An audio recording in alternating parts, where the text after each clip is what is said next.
Super prime time presented by doctor ortho Ayurvedic oil and capsules, जोड़ों के दर्द की बेजोड़ दवा।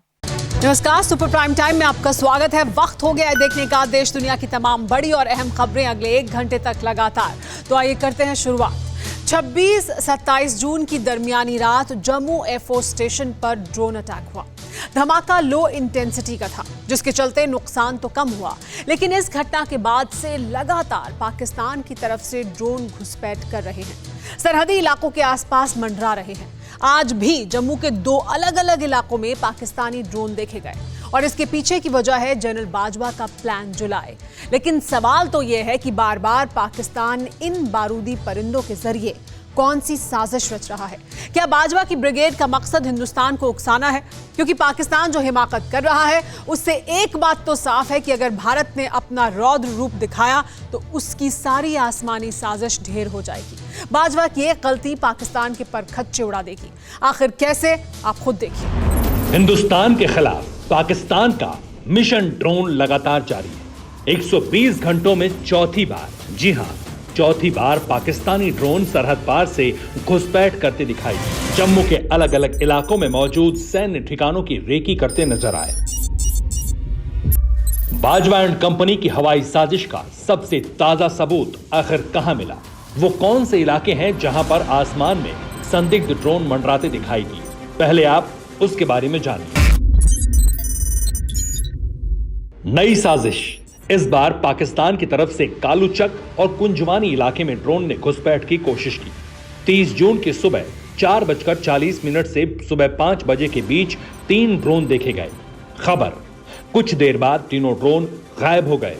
इससे पहले भी 3 बार जम्मू में पाकिस्तानी ड्रोन देखे जाने की घटना सामने आई थी। जम्मू के कालूचक और कुंजवानी में तो लगातार दूसरी बार ड्रोन जासूसी करने आए थे।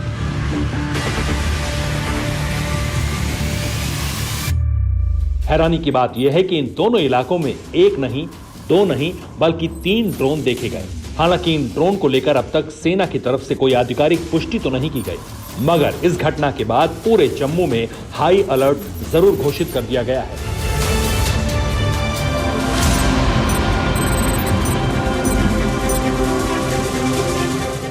घुटना, कंधा या कमर, चाहे जैसा हो दर्द, डॉक्टर ऑर्थो आपको देता है दर्द से पूरी आजादी, एक भरपूर जिंदगी।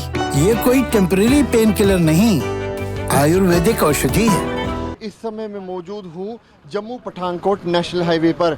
यहाँ पर किस तरीके से अलर्ट मोड पे जम्मू कश्मीर पुलिस देखने को मिल रही है, तस्वीरों में आप देख सकते हैं। जवान किस तरीके से अलर्ट है, ये देखिए, अतिया आधुनिक हथियारों से लैस ये जवान इस चेकिंग पॉइंट पर अपनी ड्यूटी को अंजाम दे रहे हैं। ये है जम्मू पठानकोट नेशनल हाईवे, जहां पर सबसे ज़्यादा जिम्मेवारी जो है वो जम्मू कश्मीर पुलिस को दी गई है। यह एंट्री पॉइंट है जम्मू के लिए और यहाँ पर आप देख सकते हैं कि हर एक गाड़ी से यहाँ पर पूछताछ की जा रही है कि आखिरकार आप कहाँ से आए हैं, कहाँ को जा रहे हैं। बाकायदा Jammu Kashmir police alert mode पर नज़र आ रही हैं, क्योंकि जिस तरीके से इंडियन एयरफोर्स स्टेशन पर ड्रोन के ज़रिए एक्सप्लोजिव ब्लास्ट हुआ, उसके बाद जम्मू कश्मीर पुलिस जो है वो पूरी तरीके से, ना सिर्फ जम्मू कश्मीर पुलिस बल्कि तमाम सुरक्षा एजेंसियां जो है वो अलर्ट मोड पे नज़र आ रही हैं। वैसे तो जम्मू एयरबेस पर ड्रोन हमले के बाद से ही सैन्य इलाकों में अलर्ट जारी था। लगातार ड्रोन वाली साजिश की जांच भी एनआईए कर रही है, लेकिन बड़ा सवाल तो यह है, आखिर पाकिस्तान क्या चाहता है?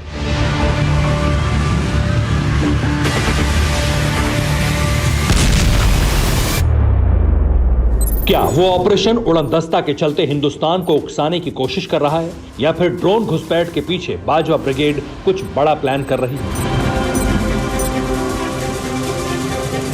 यकीनन आशंका तो कुछ ऐसी ही दिखाई दे रही है, क्योंकि भारतीय खुफिया एजेंसियों को जो ताजा इनपुट मिला है उसके मुताबिक जनरल बाजवा ने जम्मू एंड कश्मीर में ड्रोन अटैक करने का ऑर्डर दिया है। जनरल बाजवा ने मेजर जनरल असीम मलिक को निर्देश दिए। इसके बाद असीम मलिक ने मंगला में ड्रोन ट्रेनिंग सेंटर का दौरा किया। असीम मलिक की मुलाकात लेफ्टिनेंट जनरल मजहर शाहीन से हुई। असीम मलिक ने मजहर शाहीन को ड्रोन अटैक बढ़ाने के लिए कहा। आपको बता दें, पाकिस्तान के मंगला में 505 यूएवी ट्रेनिंग सेंटर है।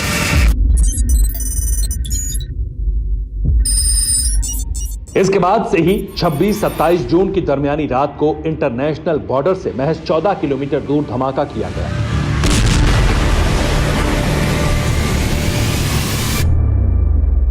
जम्मू एयरफोर्स स्टेशन ब्लास्ट के लिए वैसे तो लश्कर को जिम्मेदार माना जा रहा था, मगर सच तो यह है कि जम्मू एयरफोर्स स्टेशन पर ड्रोन से अटैक करने का नापाक प्लान लश्कर के साथ साथ पाकिस्तानी आर्मी ने रचा। जनरल बाजवा के इशारे पर पाकिस्तानी ब्रिगेड के टॉप कमांडर्स ने लश्कर को ड्रोन मुहैया कराए और इसके बाद लश्कर ने बेहद शातिराना अंदाज में रात के वक्त बारूदी उड़नदस्ते के जरिए टेरर अटैक को अंजाम दिया।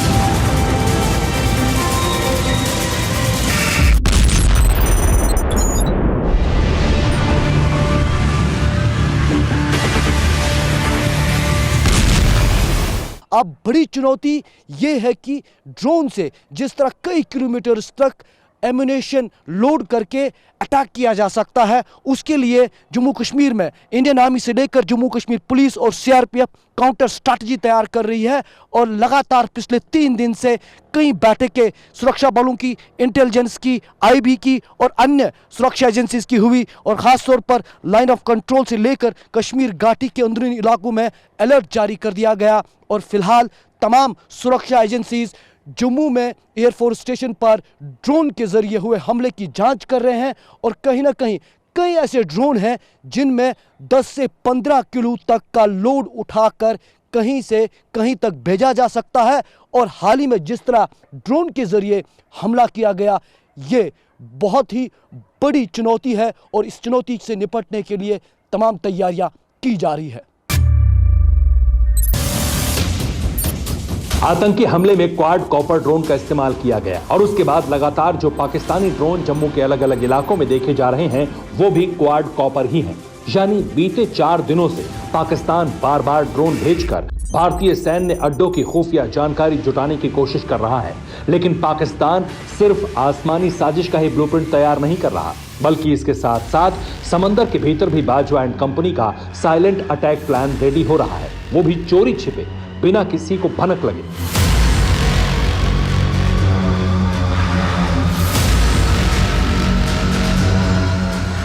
ओपन सोर्स इंटेलिजेंस के ट्विटर हैंडल के जरिए कुछ ऐसे इनपुट्स मिले हैं जो इस बात की तस्दीक कर रहे हैं कि पाकिस्तान ने समंदर के रास्ते भी घुसपैठ और अटैक की प्लानिंग की है।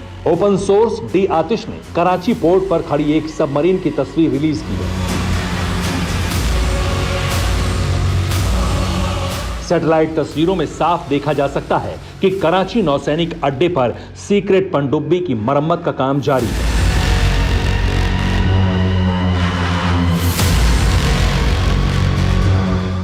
पाकिस्तानी नौसेना की इस सबमरीन को लेकर यह खबर भी सामने आई है कि साल 2016 से अब तक पाकिस्तान इस सबमरीन को दुनिया की नजरों से बचाता रहा है। ओपन सोर्स इंटेलिजेंस के मुताबिक पाकिस्तानी नेवी की यह सबमरीन काफी छोटी है, लेकिन इसके पीछे मकसद बड़ा है। इस छोटी सबमरीन के जरिए भारतीय समुद्री सीमा में आसानी से घुसपैठ करना, हिंदुस्तान के सोनार सिस्टम और रडार को चकमा देना, यही पाकिस्तान का मकसद है।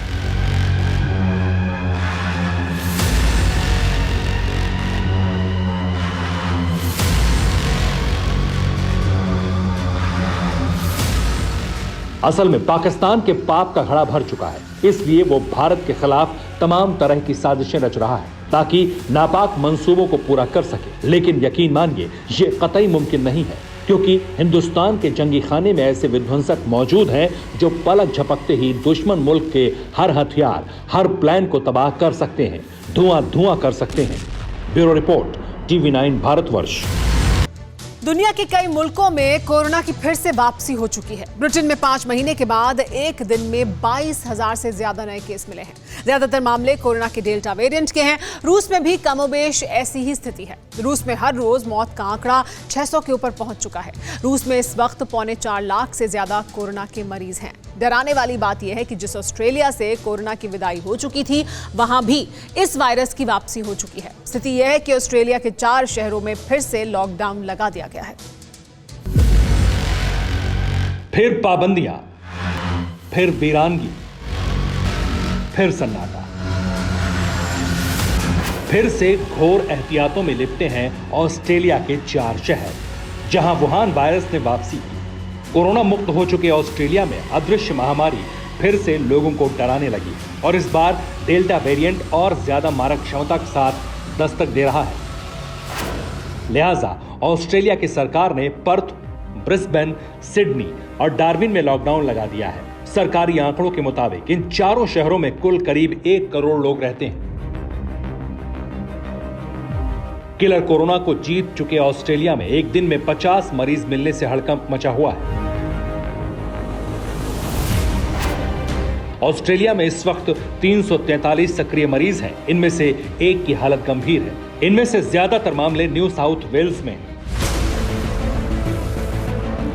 यह स्थिति तब है जबकि ऑस्ट्रेलिया ने पूरी तरह से कोरोना पर काबू पाने का ऐलान कर दिया था। कोरोना मुक्त होने के बावजूद लोग एहतियात बरत रहे थे। इतनी सख्ती थी कि ऑस्ट्रेलिया के उप प्रधानमंत्री बर्नबी जॉयस पर न्यू साउथ वेल्स राज्य में एक पेट्रोल स्टेशन के अंदर फेस मास्क नहीं पहनने पर 151 अमेरिकी डॉलर का जुर्माना तक लगाया गया था। ऑस्ट्रेलिया के उप प्रधानमंत्री हवाई अड्डे पर जा रहे थे। इसी दौरान उन्होंने रास्ते में पेट्रोल पंप पर सिर्फ 30 सेकंड के लिए मास्क उतारा और उन पर जुर्माना लगा दिया गया। जाहिर है कोरोना के खिलाफ युद्ध में ऑस्ट्रेलिया की सख्ती का सबूत है। इसके बावजूद ऑस्ट्रेलिया के लिए कोरोना का डेल्टा वर्जन फिर से टेंशन बन चुका है। ऑस्ट्रेलिया के लिए डराने वाली बात यह है कि वो बड़ी मात्रा में कोरोना की वैक्सीन हासिल नहीं कर पाया है और जो देश कोरोना की वैक्सीन बांट रहा है वहां कोरोना ने कोहराम मचाना शुरू कर दिया है। रूस में एक बार फिर कोरोना विस्फोट से हालात खराब हो गए। फिर से अस्पतालों में भीड़ बढ़ने लगी, फिर से लोगों की सांसें उखड़ने लगी, फिर से कब्रगाहों में भीड़ है, फिर से सड़कों पर सन्नाटा है। रूस में पिछले 2 जून से हर रोज कोरोना वायरस के 20,000 से अधिक नए मामले सामने आ रहे हैं और लगभग 600 मौतें हो रही हैं। रूस में कोरोना वायरस संक्रमण से 29 जून को 652 और मरीजों की मौत हो गई। रूस में 20 जून से 28 जून वाले सप्ताह में कोरोना संक्रमण के 3800 से ज्यादा मौतें दर्ज की गईं। इस दौरान लगभग 1,32,000 नए संक्रमण के मामले सामने आए। रूस में अब तक कोरोना के कहर से 1,34,545 लोगों की मौत हो चुकी है, जबकि इस वक्त रूस में 3,74,975 सक्रिय मरीज हैं। यह हालत तब है जबकि रूस कोरोना वैक्सीन की सबसे पहले घोषणा करने वाले देशों में से एक था, लेकिन यहां अब तक सिर्फ लगभग 14% आबादी को वैक्सीन की कम से कम एक खुराक मिली है। इस साल जनवरी के बाद रूस में नए मामलों में लगातार कमी देखी जा रही थी, लेकिन अचानक फिर से रूस में कोरोना का डेल्टा अवतार प्रहार करने लगा है। घुटना, कंधा या कमर, चाहे जैसा हो दर्द, डॉक्टर ऑर्थो आपको देता है दर्द से पूरी आजादी, एक भरपूर जिंदगी। ये कोई टेम्परेरी पेन किलर नहीं, आयुर्वेदिक औषधि है। सिर्फ रूस में ही कोरोना कोहराम नहीं मचा रहा, ब्रिटेन में भी हालात बिगड़ने लगे हैं। ब्रिटेन में कोरोना के डेल्टा वेरिएंट ने फिर से कोहराम मचाना शुरू कर दिया गया है और ब्रिटेन में फिर से पाबंदियां लगा दी गई। इंग्लैंड में 5 महीने बाद फिर से 24 घंटे में सर्वाधिक 22,868 नए केस मिले हैं। इससे पहले 30 जनवरी को 23,138 मामले मिले थे। ऐसे में स्थिति फिर से बिगड़ने लगी है। अस्पतालों में भी भीड़ बढ़ने लगी है। ब्रिटेन में डेल्टा वेरिएंट का कहर बढ़ने पर पाबंदियों को 19 जुलाई तक के लिए बढ़ा दिया गया है। प्रधानमंत्री बोरिस जॉनसन ने सख्ती का ऐलान करते हुए कहा है कि 19 जुलाई से पहले पाबंदियों में ढील नहीं दी जाएगी। डेल्टा वेरिएंट अब तक के तमाम वेरिएंट में सबसे ज्यादा संक्रामक और खतरनाक भी है। ब्रिटेन में अब तक कोरोना के 47,75,400 से ज्यादा मामले दर्ज हो चुके हैं। अब तक कोरोना की वजह से ब्रिटेन में 1,28,200 से ज्यादा जिंदगियां खत्म हो चुकी हैं, जबकि एक बार फिर कोरोना के नए मामले मिलने के बाद सक्रिय मरीजों की तादाद 3,25,105 से ज्यादा हो गई है। इससे साफ है कि ब्रिटेन फिर से बेहाल है। लोग बेचैन हैं। वायरस का विस्तार होता जा रहा है। देश दर देश कोरोना फिर से आक्रामक होने लगा है। रूस, ब्रिटेन, ऑस्ट्रेलिया, हर जगह कोरोना फिर से कोहराम मचाने लगा है। ये पूरी दुनिया के लिए चेतावनी है, लेकिन इसके बावजूद कुछ देश में लोग अभी भी बेहिसाब लापरवाही बरत रहे हैं। उन्हीं में से एक देश है स्पेन, जहां कोरोना के संक्रमण के बीच लोग जश्न मना रहे हैं। कोरोना के कहर से फिर स्पेन सिहर उठा है। अचानक ही 1200 कोरोना पॉजिटिव मरीज मिलने से हड़कंप मच गया। बताया जा रहा है कि सैकड़ों छात्र पार्टी करने के लिए एक कंसर्ट और स्ट्रीट पार्टियों में इकट्ठा हुए थे। अधिकारियों ने अब तक मलोरका में 5,126 छात्रों का पता लगाया है। इनमें से स्पेन के 8 इलाकों में 900 से ज्यादा लोगों में कोरोना की पुष्टि हुई है। पार्टी में जितने लोग जमा हुए थे उनमें से ज्यादातर लोगों को क्वारंटीन कर दिया गया है। जाहिर है कि दुनिया की देहरी पर फिर से वुहान वायरस का नया वर्जन खड़ा है। लोगों की जिंदगियां छीन रहा है, करोड़ों लोगों को डरा रहा है। वैक्सीनेशन के बीच फिर से जिस तरह वायरस का विस्तार हो रहा है वो चिंताजनक है। ऐसे में जिंदगी बचाने में सतर्कता ही संजीवनी बन सकती है। Bureau report, TV9 Bharatvarsh. जिसके पास जितने आधुनिक और विनाशक हथियार, उसकी जीत होगी उतनी ही शानदार। रूस और अमेरिका के पास एक से एक घातक हथियार है, मिसाइल और एटम बम का जखीरा है। लेकिन रूस के पास F-22 जैसे फाइटर जेट नहीं है और अमेरिका के पास S-400 जैसा मिसाइल डिफेंस सिस्टम नहीं है। S-400 पुतिन की शान है तो F-22 रैप्टर अमेरिका का गुमान है। खबर है कि यूक्रेन को लेकर इन दोनों में टक्कर की नौबत भी आ गई है। ब्लैक सी में 6 महाद्वीपों का लश्कर उतर आया है। देखिए ये रिपोर्ट। महामारी के संकट के बीच मॉस्को में एक अजीब हलचल है। पुतिन ने अपनी सेना को नया मिशन दिया है। अब रूस यूक्रेन के बॉर्डर पर दुनिया के number 1 missile defence system S-400 के एडवांस वर्जन का परीक्षण करने जा रहा है। वही S-400 जिसके सुरक्षा कवच को भेदने की कुव्वत सुपर पावर अमेरिका तक में नहीं। कोई भी मिसाइल हो, कोई भी फाइटर जेट हो या कोई भी अटैकिंग ड्रोन, S-400 के होते पुतिन के मुल्क का बॉर्डर अभेद है। सवाल है कि आखिर क्यों पुतिन को S-400 मिसाइल डिफेंस सिस्टम की टेस्टिंग जैसा बड़ा फैसला लेना पड़ गया। आखिर क्यों रूस की सेना यूक्रेन के बॉर्डर पर दुनिया के नंबर 1 मिसाइल डिफेंस सिस्टम की ताकत की नुमाइश कर रही है? इन सवालों का जवाब है सी ब्रीज 2021। यूक्रेन के हिस्से में आने वाले ब्लैक सी में इस वक्त बहुत बड़ी मिलिट्री एक्सरसाइज चल रही। इस युद्ध अभ्यास का नाम है सी ब्रिज 2021। इस वॉर रिहर्सल को अमेरिका यूक्रेन नेवी के साथ मिलकर ऑर्गेनाइज कर रहा है, लेकिन इसमें नाटो और उसके सहयोगियों को मिलाकर 32 देशों की नौसेना टुकड़ी भी शामिल है। 10 जुलाई तक चलने वाले इस मेगा वॉर ड्रिल में 6 महाद्वीपों के 5,000 सैनिक जुटे हैं। इसके साथ 32 वॉरशिप, 40 एयरक्राफ्ट और 18 स्पेशल ऑपरेशन टीम्स भी शामिल हैं। मतलब रूस के साथ करीब 32 देशों की नेवी और स्पेशल कमांडो की टीम वर्ल्ड वॉर की रिहर्सल कर रही है। पुतिन भला कब तक शांत रहते, इसीलिए पुतिन ने अपनी सेना को अमेरिका और नाटो को वॉर का सिग्नल देने के लिए यूक्रेन बॉर्डर के नजदीक S-400 की टेस्टिंग करने का ऑर्डर दे दिया। आज की तारीख में भी अमेरिका के पास S-400 जैसी कोई मिसाइल डिफेंस सिस्टम नहीं है, लेकिन एक सुपर योद्धा ऐसा है जिस पर अमेरिका को इतना गुमान है, जिसके दम पर अमेरिका कोई भी जंग जीत लेने का दावा करता है। सुपर पावर का ये सुपर फाइटर है F-22 रैप्टर। रूस दावा करता है कि उसके S-400 मिसाइल डिफेंस सिस्टम को कोई नहीं भेज सकता, लेकिन अमेरिका दावा करता है कि उसका F-22 रैप्टर S-400 को भी भेज जाएगा। अब तो कुछ एक्सपर्ट्स ये भी कहने लगे हैं कि F-22 को मात देने के लिए रूस S-500 को तैयार कर रहा है। तो चलिए अब आपको बताते हैं कि आखिर F-22 चीज क्या है और क्यों super power America Lockheed Martin की इस पेशकश पर नाज करता है। सबसे पहले बात खासियत की। F-22 रैप्टर 5वीं पीढ़ी का स्टील्थ फाइटर है। इस लड़ाकू विमान की खासियत यह है कि ये किसी भी रडार को चकमा दे सकता है। अब बात ताकत की। F-22 रैप्टर की सबसे बड़ी ताकत है अटैक और डिफेंस की क्षमता। ये किसी भी मौसम में किसी भी तरह के हालात में हमला कर सकता है। अब आते हैं रफ्तार पर। F-22 रैप्टर स्टील्थ फाइटर की रफ्तार 2410 किलोमीटर प्रति घंटा है, लेकिन F-22 रैप्टर को सबसे विध्वंसक बनाते हैं स्टील्थ फाइटर में लगे डेडली वेपन्स। इसमें 1000 पाउंड की GBU-32 डायरेक्ट अटैक मशीन लगी। इसके अलावा M61A2 मल्टी बैरल गन लगी, जो 20 mm की 480 गोलियां एक बार में दाग सकती। अब रैप्टर की तकनीक समझते हैं। F-22 रैप्टर में बियॉन्ड विजुअल रेंज मिसाइल लगी। इसके अलावा इसमें high tech targeting system, visual sensor और कैमरे भी लगे। F-22 रैप्टर की मदद से छोटी परमाणु मिसाइलों को भी दागा जा सकता है। साल 2005 से अमेरिकी वायुसेना F-22 रैप्टर स्टील्थ फाइटर का इस्तेमाल कर रही। F-22 एक ऐसा लड़ाकू विमान है जिसका सामना दुनिया का कोई जंगी जहाज नहीं कर सकता है। F-22 आज के दौर का सबसे घातक लड़ाकू विमान है, जो पलक झपकते ही दुश्मनों पर काल बनकर टूटता है। अमेरिकी वायुसेना का यह लड़ाका मौजूदा दौर में सबसे हाईटेक सिस्टम से लैस है। इस जहाज की सबसे बड़ी खासियत है फायर एंड फॉरगेट, यानी हमला करो और भूल जाओ। इस स्टील्थ फाइटर में एक बार टारगेट सेट कर दिया तो ये अपने आप ही टारगेट को नेस्तनाबूद कर सकता है। इसके मिसाइलें और रडार से बचना नामुमकिन है। अब तो आप समझ ही गए होंगे कि आखिर कैसे F-22 का अमेरिका के हवाई बेड़े में होना उसके सुपर पावर होने का सबूत है। पर पुतिन को भी अपने महाविनाशक हथियारों पर पूरा भरोसा है। F-500 के बारे में तो यहां तक कहा जाता है कि अंतरिक्ष में होने वाला हमला भी ये मिसाइल डिफेंस सिस्टम फेल कर देगा।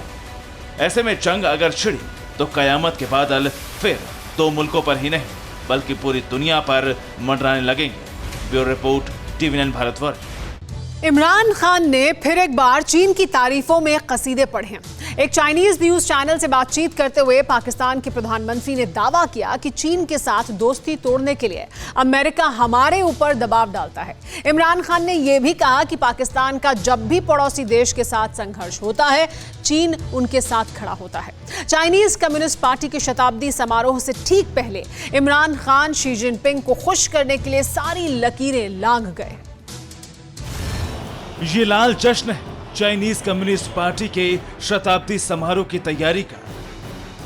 बीजिंग पर बादशाहत वाली चाइनीज पार्टी के 100 बरस पूरे होने का, अपने क्रूर इतिहास को समेटकर सत्ता के शीर्ष पर कब्जा जमाए बैठे CCP की कथित कामयाबी के प्रदर्शन की ये तस्वीरें। कम्युनिस्ट पार्टी के शताब्दी समारोह का इस्तेमाल भी चीन ने अपनी दृढ़ता के विस्तार के तौर पर किया है। अतीत की गौरव, वर्तमान की कामयाबी और भविष्य की महानता को पेश किया जा रहा है। इस जश्न के जरिए जिनपिंग अपनी महत्वाकांक्षा को नया आयाम देने की कोशिशें कर रहे हैं। अपने 100 साल के जश्न में चीन करीबियों को लामबंद कर रहा है। चीन के जश्न में शरीक हुए हैं पाकिस्तान के प्रधानमंत्री इमरान खान। अपने अंतर्राष्ट्रीय आका के सम्मान में नतमस्तक Imran Khan Chinese news channel को इंटरव्यू दे रहे थे। एक एक सवाल पर चीन और पाकिस्तान की दोस्ती की व्याख्या कर रहे थे। नियाजी अपने शब्दों में कलेजा निकाल कर रख रहे थे। ड्रैगन के कर्ज तले दबे इमरान खान उनके सम्मान में शब्दों का पिरामिड गढ़ रहे थे। इमरान खान ने उस सीपैक का भी जिक्र किया जिसके एहसान तले पाकिस्तान दबा हुआ है। भारत का नाम लिए बिना इमरान खान ने कहा कि पाकिस्तान का जब भी पड़ोसी देश के साथ संघर्ष होता है, चीन हमेशा हमारे साथ खड़ा होता है।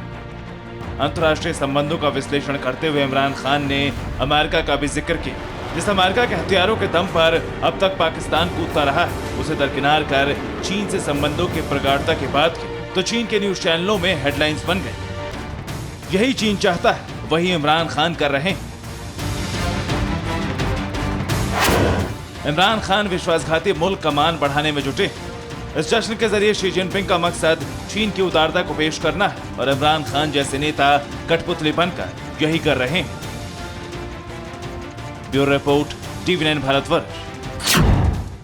घुटना, कंधा या कमर, चाहे जैसा हो दर्द, डॉक्टर ऑर्थो आपको देता है दर्द से पूरी आजादी, एक भरपूर जिंदगी। ये कोई टेम्परेरी पेन किलर नहीं, आयुर्वेदिक औषधि है।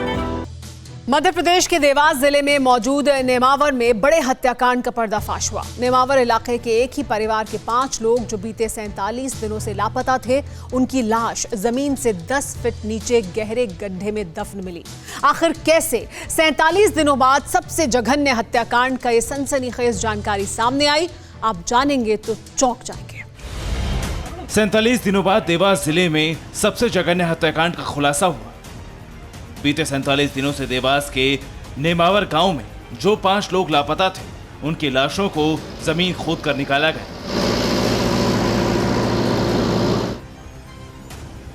आखिर इस हत्याकांड को किसने अंजाम दिया? एक ही परिवार के 5 लोगों को मौत के घाट किसने उतारा? किसने 5 लाशों को जमीन में 10 फीट गहरे गड्ढे में दफन किया? जैसे ही इस नरसंहार कांड के पीछे की हकीकत सामने आई, हर कोई सन्न रह गया। किसी को यकीन ही नहीं हुआ।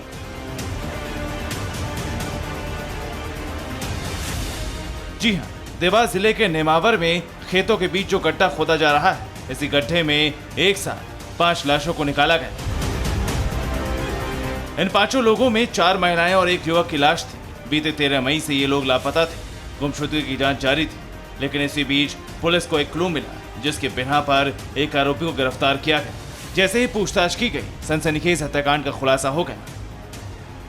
बहुत तकनीकी दृष्टिकोण से और लगातार इसमें कई टीमें बनाकर हम इसमें प्रयास कर रहे थे। और ये पुलिस की ही मेहनत है कि आज हमने इतने जघन्य हत्याकांड को, इसमें आरोपी को उगलवाकर और हमने आज इस जगह पे आकर हम इन जो 5 लोग हैं उनके लाशों को हम दस्तयाब कर पाए हैं, क्योंकि इतने बड़े गड्ढे में इनने वो किया था कि जब तक कोई पिन पॉइंट अगर इन्वेस्टिगेशन हमारा प्रॉपर नहीं होता, जांच अच्छी नहीं होती, तो ये इसको निकालना दुरूह कार्य था। पुलिस की माने तो 5 लोगों के जघन्य हत्याकांड की वजह थी प्रेम प्रसंग। मृतक परिवार की बेटी का जिस लड़के से प्रेम प्रसंग चल रहा था, उसी ने ही अपने साथियों के साथ मिलकर इस हत्याकांड को अंजाम दिया। युवती के साथ साथ परिवार के 4 और लोगों को भी मौत के घाट उतार दिया। इसके बाद जेसीबी मशीन से 10 फीट गहरा गड्ढा खोदकर लाशों को सुनसान इलाके में दफना दिया। घटना स्थल पे हम लोग उपस्थित हैं, तो जो भी आगे इन्वेस्टिगेशन में पूछताछ होगी और जितने भी लोग इसमें शामिल होंगे उन सभी के खिलाफ बहुत कठोर कानूनी कार्रवाई की जाएगी। आरोपी की निशानदेही पर पुलिस ने खेत में जेसीबी के जरिए फिर से गड्ढा खोदा और सभी शवों को बरामद कर लिया। पुलिस ने एक के बाद एक हत्याकांड से जुड़े 6 आरोपियों को अपनी गिरफ्त में कर लिया। जांच में इस बात का भी खुलासा हुआ कि आरोपियों ने लाशों को जल्दी से गलाने के लिए गड्ढे में खाद और नमक भी डाला था, ताकि सबूत को खत्म कर सके। मगर देर से ही सही पुलिस ने हत्याकांड वाली साजिश का खुलासा कर दिया। Bureau report, TV9 Bharatvarsh. Corona का कहर जारी है। जंगल में रहने वाले नक्सलियों को भी कोरोना शिकार बना रहा है। एक रिपोर्ट के मुताबिक 12 से ज्यादा नक्सली नेताओं की कोरोना से मौत हो चुकी है, जबकि 20 से ज्यादा नक्सली जिंदगी और मौत से जूझ रहे हैं। नक्सलियों के लिए मुसीबत यह है कि वो गिरफ्तारी के डर से न खुलकर इलाज करवा रहे हैं और न ही टीका लगवा रहे हैं। ऐसे हालात में कोरोना उन्हें अपने शिकंजे में जकड़ता जा रहा है। जंगल में रहने वाले अमन के इन दुश्मनों पर भी संक्रमण ने जोरदार आक्रमण किया है। छत्तीसगढ़ के जंगलों में रहने वाले कम से कम 12 नक्सली कमांडरों की सांसें उखाड़ती। सूत्र बताते हैं कि सेंट्रल कमेटी मेंबर और ऑर्गेनाइजेशन प्रमुख हरिभूषण, स्टेट कमेटी मेंबर और टेलीकम्युनिकेशन प्रमुख सोबरा, सप्लाई चेन प्रमुख मोहन वेट्टी, टेक्निकल टीम प्रभारी आयतु, महिला विंग के प्रभारी भरत एक्का की कोरोना से मौत हो चुकी है। दावा किया जा रहा है कि अब भी 20 से ज्यादा नक्सली जो जिंदगी और मौत से जूझ रहे हैं। बताया जा रहा है कि नक्सली हमलों का मास्टरमाइंड खूंखार लीडर हिडंबा, सेंट्रल कमेटी मेंबर और नक्सलियों के सेंट्रल मिलिट्री कमीशन का चीफ सोनू उर्फ भूपति, टेक्निकल टीम का हेड नंदू, महिला विंग प्रमुख सुजाता, स्टेट कमेटी के मेंबर विनोद, जयमान, सागर, रमेश, देवेश, ये सब मरने के कगार पर जंगलों में पड़े हुए हैं। हालांकि सरकार इन बीमार नक्सलियों का इलाज करवाने के लिए तैयार है। मोदी कैडर से भी अपील करना चाहता है, यदि कोरोना बीमारी से यदि उनका राहत चाहिए तो तत्काल हिंसा छोड़कर शासन प्रशासन के समक्ष आत्मसमर्पण करना चाहिए, ताकि उन्हें भी हम कोरोना संबंधित जांच पड़ताल की जाकर यदि कोई संक्रमित पाए जाए तो उन्हें भी कोरोना इलाज के संबंधित आवश्यक कार्रवाई कर सकता है। जंगल में छिपकर रहने वाले इन मोस्ट वांटेड नक्सलियों का ना तो इलाज हो पा रहा है और ना ही टीकाकरण हो रहा है। इससे हालात और ज्यादा बिगड़ रहे हैं। नक्सलियों के साथ साथ उनके परिवार वाले भी कोरोना के चपेट में आ रहे हैं। सरकार इनसे सरेंडर कर वैक्सीन लगवाने की अपील कर रही, क्योंकि दंतेवाड़ा में सरेंडर करने वाले नक्सलियों का वैक्सीनेशन कराया जा रहा है। अभियान पार्ट 2 के अंतर्गत 19 आत्मसमर्पित माओवादियों को कोरोना वैक्सीन लगाई गई। यह एक संदेश माओवादियों के लिए है कि यदि वो आत्मसमर्पण करते हैं तो शासन की आत्मसमर्पण नीति से उनका सही इलाज कराया जाएगा, जिससे वे अपनी जान भी बचा सकते हैं, अपने साथियों की जान भी बचा सकते हैं और ग्रामीणों की जान भी बचा सकते हैं। देश के 5 राज्यों के करीब 13 जिलों में नक्सली फैले हुए हैं। लाल आतंक फैलाने वाले ये नक्सली सबसे बुरे दौर से गुजर रहे हैं, क्योंकि पहले से ही दिशाहीन हो चुके नक्सलियों पर कोरोना कहर बनकर टूटा है। Bureau report, TV9 Bharatvarsh. Corona की दूसरी लहर से जो कोहराम देश में मचा, उसकी कलेजा कपा देने वाली हकीकत से आप सभी वाकिफ हैं। कहीं ऑक्सीजन की कमी से जान गई तो कहीं रेमडेसिविर ने मिल पाने से सिर्फ 45 दिन में कोरोना की दूसरी लहर ने ऐसा कहर ढाया कि शहर गांव सब कब्रगाह बन गए। इस बीच सोशल मीडिया पर कई दिनों से मैसेज वायरल हो रहा है कि कोरोना से मरने वाले व्यक्ति के परिवार को मुआवजा मिलेगा। कोई कह रहा है 4 लाख मिलेंगे तो कोई कह रहा है 10 लाख मिलेंगे। वायरल खबरों का सच क्या है, यह सुप्रीम कोर्ट में सुनवाई से स्पष्ट हो गया है। आप भी देखिए और समझिए भी। एक वायरस जिसने हिंदुस्तान को आजादी के बाद सबसे गहरा जख्म दिया। एक वायरस जिसने 2 महीनों में लाखों लोगों की जिंदगी छीन ली। एक वायरस जिसने हमारे हेल्थ सिस्टम को एक्सपोज कर दिया। उसी कोरोना वायरस से जान गंवाने वाले मरीजों पर लोग कई भ्रामक मैसेज वायरल कर रहे हैं। सोशल मीडिया के प्लेटफॉर्म से ये लोग दावा कर रहे हैं कि कोरोना से जिन जिन की जान गई उनके परिवार को सरकार की तरफ से मुआवजा मिलेगा और ये रकम लाखों में होगी। हमें इस तरह के कई वायरल संदेश मिले जिनमें कोर्ट और सरकार का हवाला देकर ये कहा जा रहा था कि अब कोरोना से जान गंवाने वाले शख्स के परिजनों को 4 से 10 लाख रुपए मिलेंगे। लेकिन अब इस तरह के वायरल दावों की पोल खुल गई क्योंकि सुप्रीम कोर्ट ने इस संदर्भ में फैसला सुना दिया है। एक याचिका के जरिए सुप्रीम कोर्ट में यह मांग की गई थी कि कोरोना से मरने वाले लोगों के परिजनों को 4 लाख का मुआवजा दिया जाए। 30 जून को सुप्रीम कोर्ट में इसे लेकर सुनवाई हुई। कोर्ट ने कहा कि मुआवजा तो मिलना चाहिए, लेकिन रकम कितनी होगी यह केंद्र सरकार तय करेगी।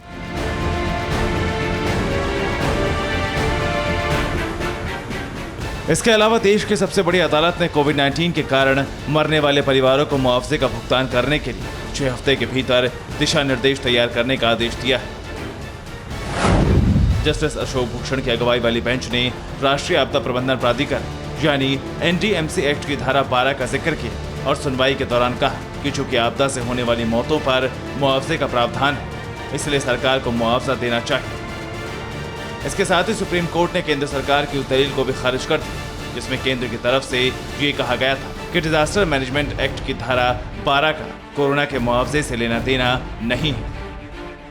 केंद्र की तरफ से यह दलील दी गई कि लोगों को मुआवजा देने के लिए सरकार के पास फंड ही नहीं है, जिसके जवाब में याचिकाकर्ता के वकील ने यह कहकर लकीर लंबी कर दी कि सवाल फंड का नहीं बल्कि नैतिक जिम्मेदारी का है। कोरोना के प्रहार से करीब 4 लाख हिंदुस्तानियों की जान गई, जो कि आंकड़ों में दर्ज है। अब देखना यह है कि सरकार सुप्रीम कोर्ट के फैसले पर क्या गाइडलाइंस तैयार करती है और महामारी की मार से करहा रहे लाखों लोगों को क्या राहत मिलती है। Bureau report, TV9 Bharatvarsh. Delhi की जनता भीषण गर्मी से परेशान है। उमस ने लोगों का जीना मुहाल कर दिया है, मगर दिल्ली से कहीं ज्यादा बुरे हालात में इस वक्त कनाडा है, जहां गर्मी ने अब तक के कई रिकॉर्ड ध्वस्त कर दिए हैं। कनाडा के ब्रिटिश कोलंबिया में तापमान 50 डिग्री टेम्परेचर के करीब पहुंच चुका है। यहां आज तक इतना तापमान कभी दर्ज नहीं किया गया। नतीजतन कनाडा में महज 3 दिनों में 134 से ज्यादा लोगों की मौत हो चुकी है। कोई तालाब किनारे जूझ रहा है तो कोई वाटर पार्क के सहारे वक्त काट रहा है, कहीं एयर कंडीशनर और पंखों के लिए भागम भाग है। कनाडा के ब्रिटिश कोलंबिया प्रांत में आसमान से आग बरस रही है। तापमान 50 डिग्री तक पहुंच चुका है। गर्मी की मार ऐसी जिसे झेलना कनाडा के लोगों के लिए मुश्किल हो रहा है। कनाडा में गर्मी ने कैसा कहर ढाया है, क्या हालात हैं, वो सब आपको बताएंगे। जॉन हार्गिन एक दूसरे का साथ देने की बात कर रहे हैं। इसकी वजह है कनाडा में गर्मी से हो रही रिकॉर्ड तोड़ मौतें। एक हफ्ते में कनाडा में 233 से ज्यादा लोगों की मौत हो चुकी है। सिर्फ 3 दिनों में 134 लोगों की जान गई है। अकेले वैंकूवर में एक दिन में 20 लोगों की मौत हुई। अथॉरिटीज की माने तो ये आंकड़े अभी और बढ़ सकते हैं। कनाडा में गर्मी ने अब तक के सारे रिकॉर्ड ध्वस्त कर दिए हैं।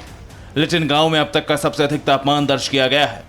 मंगलवार को लिटिन में अधिकतम तापमान 49.5 डिग्री सेल्सियस दर्ज किया गया, जबकि इससे पहले साल 1937 में सस्केचेवान में अधिकतम तापमान 45 डिग्री दर्ज किया गया था।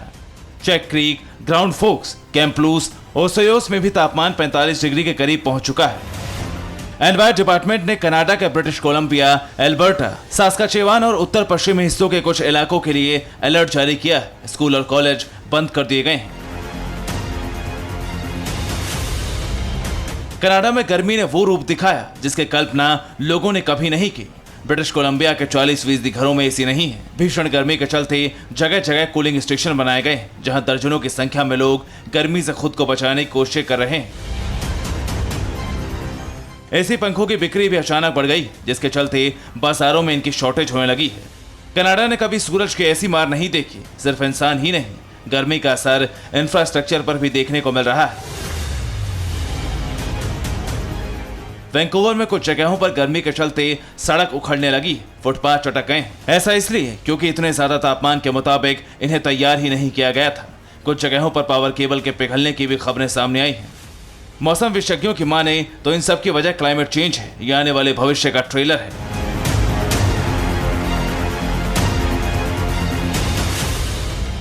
कनाडा जैसे ही हालात अमेरिका के उत्तर पश्चिमी शहरों पोर्टलैंड, ओरेगन और सिएटल के भी यहाँ लगातार तापमान में इजाफा हो रहा है। पोर्टलैंड में तापमान 42 डिग्री के पार पहुंच चुका है, जबकि इससे पहले पोर्टलैंड में 1965 और 1981 में तापमान 41.7 डिग्री सेल्सियस दर्ज किया गया था। अमेरिकी नेशनल वेदर सर्विस ने चेतावनी जारी की, साथ ही लोगों से गुजारिश की कि वो एयर कंडीशन इमारतों में रहें और बाहर जाने से बचें। कनाडा और अमेरिका की तरह ही राजधानी दिल्ली में बढ़ते तापमान से लोग बेहाल हैं। मानसून के मौसम में लू और गर्मी ने लोगों का जीना मुहाल कर दिया है। दिल्ली का तापमान 43 डिग्री तक पहुंच चुका है। राजधानी में येलो अलर्ट जारी किया गया है। मैं राजपथ पर हूँ और मेरे पीछे विजय चौक है और सुबह के 7:30 बज रहे हैं और आपको ये देखने में बिल्कुल नहीं लगेगा क्योंकि धूप इतनी कड़क तेज पड़ रही है कि सुबह के ये 7:30 है। और अमूमन यहाँ पर लोग सुबह सुबह इस वक्त साइकिलिंग के लिए आते हैं, मॉर्निंग वॉक के लिए आते हैं, लेकिन अभी यहाँ पर गर्मी की वजह से कोई भी दिखाई नहीं दे रहा है। दिल्ली मौसम विभाग के मुताबिक 2 जुलाई को बादल छा सकते हैं, जिसके बाद यहां लोगों को थोड़ी राहत मिलेगी। हालांकि अभी मानसून के फुहारों का अनुमान कम है। 2 तारीख और 3 तारीख में हल्की फुल्की बारिश और रेनफॉल हो सकती है, तो उसके चलते थोड़ा सा तापमान हमारे पास गिर सकता है और लगभग तापमान 38 डिग्री सेंटीग्रेड आ सकता है, जो मुख्यतः 2 और 3 तारीख में रहेगा हमारे पास। और कोई बहुत मेजर एक्टिविटी हमारे पास अगले 3 से 4 दिनों में नहीं होगी। Bureau report, TVN Bharatvarsh. Spain में सड़कों पर आंदोलनकारियों का सैलाब उमड़ा है। ये सैलाब है उन महिलाओं का जो पुरुषों के अत्याचारों से तंग आ चुकी हैं और उन्होंने एक नया स्पेन बनाने की ठानी है। स्पेन में महिलाओं के खिलाफ बढ़ती घरेलू हिंसा और हत्या की घटनाओं के खिलाफ ये प्रदर्शन किया जा रहा है। गुस्सा, आक्रोश एक स्वर में गूंजते नारे। इन महिलाओं की आंखों में आग है और जुबां पर अत्याचारों की वो कथाएं जो आज स्पेन के घरों से निकलकर चौराहों पर सरेआम हो रही। ये गुस्सा फूटा है 2 छोटी बच्चियों के कत्ल के बाद, जिन्हें बेरहमी से उसी के पिता ने मार डाला। उसी पिता ने जिसकी उंगली पकड़कर नन्ही मासूमों ने चलना सीखा था। सुनहरी जिंदगी के ख्वाब बुनने शुरू ही किए थे। जल्लाद बाप ने अपनी दोनों बच्चियों को सिर्फ इसलिए मार डाला क्योंकि वो अपनी पत्नी को जिंदगी भर का दर्द देना चाहता था। 2 साल की एना और 6 साल की ओलिविया की जान सिर्फ इसी वजह से ले ली गई। मासूमों के हत्याकांड के बाद बार्सिलोना, मैड्रिड, ग्रेनेडा से लेकर वालेंसिया तक महिलाओं में गुस्से की आग फूट पड़ी, जिसने अब एक आंदोलन की शक्ल इख्तियार कर ली। स्पेन की सड़क पर सैकड़ों की संख्या में महिलाएं लिंग भेदभाव, अत्याचार और हत्याओं के खिलाफ सड़कों पर हैं। स्पेन में महिलाओं के उत्पीड़न का एक लंबा इतिहास रहा है। साल 2004 में स्पेन की संसद में जेंडर बायस्ड वायलेंस को रोकने के लिए कानून पास किया गया। यह कानून अपनी तरह का पूरे यूरोप में पहला कानून था, लेकिन अभी भी मर्दों की मानसिकता में कोई बदलाव नहीं आया। कोरोना काल में समस्या और ज्यादा विकराल हो गई। स्पेन में महिलाओं के खिलाफ यौन हिंसा और भेदभाव के मामलों में अचानक तेजी आई। स्पेन में बीते 1 महीने में 13 महिलाओं की बेरहमी से हत्या हुई। इन सभी मामलों में आरोपी उनके पार्टनर या एक्स पार्टनर निकले। हाल ही में एक 81 साल की महिला के भी मौत का मामला सामने आया। उस महिला की उसके पति ने हथौड़े से पीट कर हत्या कर दी थी। कुछ महीने पहले स्पेन के प्रधानमंत्री तक को इन मामलों पर बयान जारी करना पड़ा। उन्होंने महिलाओं पर बढ़े अत्याचार पर गुस्सा जताया। एक रिपोर्ट के मुताबिक स्पेन में पुरुषों के हिंसा के शिकार 80% महिलाओं ने कभी शिकायत नहीं की, मगर हत्याओं के विरोध में अब महिलाओं ने कड़ा रुख इख्तियार कर लिया है। सिर्फ एक हफ्ते में स्पेन में 250 से ज्यादा छोटे बड़े प्रदर्शन हुए। स्पेन की महिलाओं ने पुरुष मानसिकता को बदलने का इरादा कर लिया है। Bureau report, TVN Bharatvarsh. दुनिया में महामारी का वायरस फैलाने वाला देश कौन है, ये सभी जानते हैं। बावजूद इसके 90 देशों ने उस मुल्क की वैक्सीन पर भरोसा कर लिया, जिसने संक्रमण से भी मुनाफा कमाने की कोशिश की। और अब ये देश पछता रहे हैं। पैसा भी गया और वायरस का हाहाकार पहले से ज्यादा बढ़ गया। अब कैसे हुआ ये सब, इस रिपोर्ट में देखिए। साथ ही 85 देशों में वायरस के डेल्टा वेरिएंट की मौजूदगी और वुहान से रिकवर किए गए डेटा के बारे में भी विस्तार से जानिए। बायो वेपन की मेकिंग के लिए तैयार किया गया महामारी का वायरस कोरोना किसकी देन है, ये पूरी दुनिया जानती है। लेकिन इस आपदा को बांटने के बाद भी चीन ने अवसर की फिराक में वैक्सीन की दुकान खोलकर नया छल शुरू कर दिया। लेकिन अब ड्रैगन की पोल खुल गई। 90 देश चीन की वैक्सीन खरीदकर पछता रहे।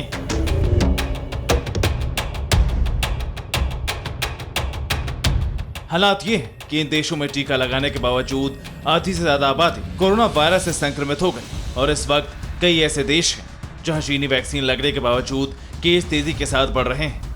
लेकिन ये हुआ क्यों और कैसे, कारण देखिए और चीन की चाल समझिए। दुनिया के 90 देशों ने चीन की वैक्सीन पर भरोसा किया। सेशेल्स, बहरीन, चिली, मंगोलिया में भी चीनी वैक्सीन लगी। वैक्सीनेशन में इन देशों ने यूएस को भी पीछे छोड़ दिया। 50% से 68% आबादी को टीके लग चुके हैं। बावजूद वैक्सीनेशन के संक्रमण यहाँ टॉप पर है। यानी जिन 4 देशों ने चीन की सिनोफार्मा और सिनोवेक वैक्सीन पर भरोसा जताया वो पिछले हफ्ते संक्रमण बढ़ने के मामलों में टॉप 10 देशों में शामिल थे। और बात सिर्फ इन्हीं 4 देशों तक सीमित नहीं है, बल्कि ऐसे करीब 90 देश हैं जहां संक्रमण बहुत तेजी से फैला है। इसीलिए अब चीन की वैक्सीन पर शंका पैदा हो रही है। वैक्सीनेशन करवाने के बावजूद उन देशों में दोबारा लॉकडाउन, टेस्टिंग और अर्थव्यवस्था थमने जैसे संकट नए सिरे से खड़े हो रहे हैं। और दूसरी फिक्र ये है कि इन देशों की जो आबादी वैक्सीनेशन से बची हुई है उसे भी वैक्सीन के लिए राजी करना मुश्किल होगा, क्योंकि एक्सपर्ट्स ने भी चीनी वैक्सीन पर सवाल खड़े कर दिए हैं। एक्सपर्ट्स के मुताबिक चीनी वैक्सीन का असर बहुत कम है। संक्रमण पर रोक लगाने में चीनी वैक्सीन बेअसर साबित हुई। जिन्हें वैक्सीन लग चुकी है उनमें कोई लक्षण नहीं आते। अब चीनी वैक्सीन ले चुके लोग ही ज्यादा संक्रमण फैला रहे हैं। इसके अलावा निष्कर्ष ये भी निकाला गया है कि अगर चीन की वैक्सीन कारगर होती तो फिर 90 देशों में हालात ऐसे नहीं होते। अब एक्सपर्ट्स का दावा इसलिए ज्यादा चर्चा में है क्योंकि जिन चीनी कंपनियों ने वैक्सीन बनाई है उन्होंने डेटा साझा नहीं किया वैक्सीन संक्रमण रोकने में वो कितनी कारगर है। इससे जुड़े कोई तथ्य इन कंपनियों ने नहीं दिए हैं। यही वजह है कि अब 90 देशों की सरकार चीनी वैक्सीन पर दोबारा विचार कर रही है और ये विचार बहुत जरूरी है क्योंकि खतरा भविष्य में और बड़ा दिख रहा है। इस खतरे का नाम है कोरोना वायरस का डेल्टा वेरिएंट। सबसे ज्यादा संक्रामक डेल्टा वेरिएंट 85 देशों में फैल गया। WHO ने इस वेरिएंट को लेकर चिंता जाहिर की है। WHO के मुताबिक अगर स्थिति ऐसी ही रही तो खतरा बढ़ेगा। डेल्टा वेरिएंट सबसे ज्यादा असर डालने वाला साबित होगा। आपको जानकर हैरानी होगी कि WHO को जो रिपोर्ट मिली है उनमें विश्व के 85 देशों में डेल्टा वेरिएंट रिपोर्ट किया जा चुका है। इनमें 11 देश ऐसे हैं जहां पिछले हफ्ते ही यह वेरिएंट दर्ज हुआ है। यानी मौजूदा 4 वेरिएंट में अब तक ये सबसे घातक वायरस है जो आने वाले दिनों में परेशानी का कारण बन सकता है। हालांकि इससे निपटने की रणनीति हर देश अपने स्तर पर बना रहा है। साथ ही ग्लोबल विलेन के कुंडले भी खोलने की तैयारी हो चुकी है। यूएस वैज्ञानिकों की रिसर्च से वायरस पर नया खुलासा हुआ। वैज्ञानिकों ने SARS-CoV-2 का डेटा रिकवर कर लिया। इसे वुहान में बने वायरस का आनुवांशिक डेटा बताया गया। डेटा WHO में डिजिटल प्लेटफॉर्म पर रखकर हटा लिया गया। ये इसलिए किया गया क्योंकि कुछ वैज्ञानिक तो इसे सही मान रहे हैं, लेकिन कुछ इस डेटा से संतुष्ट नहीं है। एक कारण यह भी था कि जो डेटा जुटाया गया वो पारंपरिक वैज्ञानिक अध्ययन से अलग आधुनिकता पर निर्भर था, जिसे गूगल क्लाउड के जरिए निकाला गया और दावा किया गया कि दुनिया भर में कोरोना वायरस चीन के वुहान से ही फैला था। हालांकि अभी इसे मानने में वक्त लगेगा, लेकिन एक न एक दिन दुनिया जरूर इस रिसर्च पर विश्वास करेगी। Bureau report, TV9 Bharatvarsh. फिक्र आपकी, सोमवार से शुक्रवार रात 9 बजे सिर्फ TV9 भारतवर्ष पर।